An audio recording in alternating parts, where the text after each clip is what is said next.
न्यायिक सेवा सिविल जज जूनियर डिवीजन, शॉर्ट में पीसीएसजे, उत्तर प्रदेश लोक सेवा आयोग ने इसी पीसीएसजे के तहत 303 पदों पर भर्ती के लिए 2023 में परीक्षा का आयोजन किया। परीक्षा हुई और नतीजे भी आए, लेकिन इसी परीक्षा में बैठे श्रवण पांडे नाम के एक अभ्यर्थी इसे इलाहाबाद उच्च न्यायालय के दरवाजे तक घसीट ले गए, क्योंकि श्रवण ने आरटीआई के जरिए जब अपनी कॉपी देखी तो अपनी हैंडराइटिंग को बदला पाया। है ना जादू। देश में इन दिनों करीब करीब हर प्रतियोगी परीक्षा के साथ जिम्मेदार संस्थाएं ऐसा ही जादू रचने लगी हैं। आज इस वीडियो में इंडिया टुडे मैगजीन से जुड़े हमारे साथी आशीष मिश्र की रिपोर्ट के जरिए इसी जादू के ट्रिक को बेपर्दा करेंगे। बताएंगे पीसीएसजे 2022 की परीक्षा में हुई धांधली की कहानी।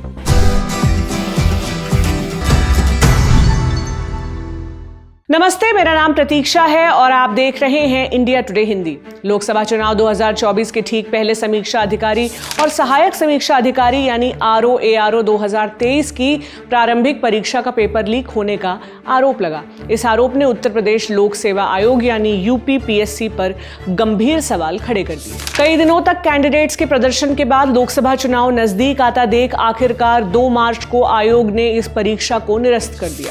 आरओ 2023 के लिए 411 पदों के लिए 10,76,004 अभ्यर्थियों ने आवेदन किए थे। ये परीक्षा 11 फरवरी 2024 को प्रदेश के 58 जिलों में 2,387 केंद्रों पर संपन्न हुई थी। लेकिन आरओ परीक्षा से पहले उत्तर प्रदेश न्यायिक सेवा सिविल जज जूनियर डिवीजन यानी पीसीएसजे भर्ती 2023 की मुख्य परीक्षा में भी गड़बड़ी की बू आने लगी थी। आयोग ने दिसंबर 2022 में पीसीएसजे के तहत 303 पदों पर भर्ती निकाली थी। 24 मई 2023 को मुख्य परीक्षा हुई। 30 अगस्त 2023 को रिजल्ट भी जारी कर दिया गया। पीसीएसजे का रिजल्ट आने के बाद मुख्य परीक्षा में शामिल रहे कैंडिडेट श्रवण पांडे ने जब इंटरनेट पर अपना रिजल्ट देखा तो निराशा और हैरानी एक साथ उनके चेहरे पर पसर गई। निराशा इसलिए कि उनका सिलेक्शन नहीं हुआ था और हैरानी की वजह यह कि श्रवण को भरोसा था कि इस बार उनका सिलेक्शन तय है और वो जज बनने वाले। श्रवण को रिजल्ट पर संदेह हुआ तो उन्होंने सूचना के अधिकार यानी आरटीआई के तहत आयोग से 6 प्रश्न पत्रों में मिले अंकों की जानकारी मांगी। पता चला कि अंग्रेजी में उन्हें 200 में से केवल 47 नंबर मिले हैं। नंबर देख उन्हें परीक्षा में गड़बड़ी की आशंका हुई। उन्होंने फिर आरटीआई के तहत सभी 6 आंसर कॉपीज दिखाए जाने की मांग की। जब कॉपी देखने आयोग पहुंचे तो पाया कि अंग्रेजी की कॉपी पर उनकी हैंडराइटिंग ही नहीं है जो कि उन्होंने अन्य आंसर शीट्स में लिखी है। साथ ही हिंदी की कॉपी में 3-4 पन्ने फटे हुए भी मिले। उन्होंने आयोग से इसकी शिकायत की, लेकिन नतीजा कोई नहीं निकला। श्रवण ने हाईकोर्ट का दरवाजा खटखटाया। जस्टिस सिद्धार्थ वर्मा और जस्टिस मनीष कुमार वर्मा की बेंच ने 5 जून को श्रवण की सभी 6 प्रश्न पत्रों की आंसर कॉपी कोर्ट के सामने पेश करने का आदेश दिया। हैंडराइटिंग बदलने की बात सामने आने पर हड़कंप मच गया। जो अभ्यर्थी मुख्य परीक्षा में शामिल हुए थे लेकिन इंटरव्यू के लिए सेलेक्ट नहीं किए गए, उन्हें भी आशंका होने लगी कि कहीं उनकी कॉपियों में भी तो कोई गड़बड़ी नहीं हुई है। परीक्षा में 3019 कैंडिडेट शामिल हुए थे, जिनकी 6 विषयों की कुल 18,042 आंसर कॉपीज हैं और अब इन सभी की जांच होनी है। हैंडराइटिंग का मिलान ना होने या कॉपियों की अदला बदली जैसे आरोपों से सख्ते में आए यूपी लोक सेवा आयोग ने पीसीएसजे मेंस की सभी कॉपियों का वेरिफिकेशन शुरू करा दिया। यानी आयोग कॉपी बदले जाने के आरोपों को अभी खारिज नहीं कर रहा है। आयोग की ओर से न्यायालय में दिए गए हलफनामे में बताया गया है कि कॉपी पर रोल नंबर की जगह फेक मास्टर कोड लिखा होता है। आयोग की ओर से स्पष्ट किया गया है कि फेक मास्टर कोड को डिकोड करने के बाद ही ओरिजिनल आंसर कॉपी का पता चल सकेगा। इसके बाद ही 18,042 कॉपियों में से अंग्रेजी की कॉपी निकाली जा सकेगी।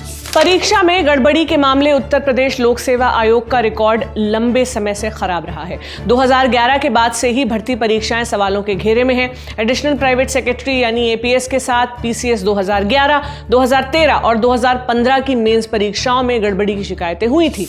नंबर दिए जाने में पक्षपात के आरोप लगे थे। इसके आधार पर दोबारा परीक्षा कराने की मांग हुई।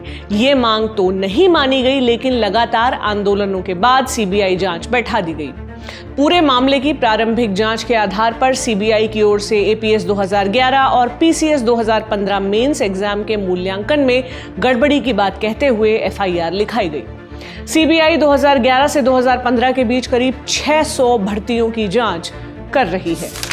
लोक सेवा आयोग में हो रहे भ्रष्टाचार तथा अनियमितता का मुख्य कारण लोक सेवा आयोग में हो रही सीबीआई जांच में देरी है। अगर समयबद्ध तरीके से सीबीआई जांच हुई रहती तो आयोग के भ्रष्ट अधिकारी व कर्मचारी अभी तक जेल की सलाखों में रहते तथा नकल माफियाओं के हौसले टूट गए रहते। चूँकि सीबीआई जांच के नाम पर 2017 से लेकर अभी तक कुछ नहीं हुआ है, इसलिए नकल माफियाओं के हौसले बुलंद है। आयोग के भ्रष्ट अधिकारी कर्मचारी ये मान लिए हैं कि हमारा कुछ कोई बिगाड़ नहीं सकता है। पीसीएसजे में शामिल स्टूडेंट्स ने आयोग के खिलाफ मोर्चा खोल रखा है। प्रतियोगी छात्र संघर्ष समिति ने कॉपियों की जांच के बजाय नोटिस जारी करते हुए सभी अभ्यर्थियों को बुलाकर कॉपी दिखाने की मांग उठा दी और राजभवन पत्र भेजकर जांच की मांग भी कर दी। चौतरफा बढ़ते दबाव की वजह से आयोग ने परीक्षा में शामिल अभ्यर्थियों को आंसर कॉपी दिखाने का निर्णय दिया है। 20 जून से 30 जुलाई तक कॉपी दिखाई जा रही है। कॉपी दिखाने के लिए 30 मिनट का वक्त होगा। आंसर शीट का भले वेरिफिकेशन हो जाए या फिर आंसर कॉपी देखने का वक्त मिल जाए, लेकिन परीक्षाओं में लगातार होती धांधली ने परीक्षा कराने वाली इन उच्च संस्थाओं के प्रति भरोसे और इनकी छवि को मटियामेट कर दिया है। ये रिपोर्ट आपको कैसी लगी, हमें कमेंट बॉक्स में जरूर बताएं। परीक्षाओं में धांधली के मुद्दे पर आप क्या सोचते हैं, ये भी इस मामले पर भी अपनी राय जरूर रखें और ऐसे ही और रिपोर्ट्स देखने के लिए हमारे चैनल को सब्सक्राइब कर लें। शुक्रिया।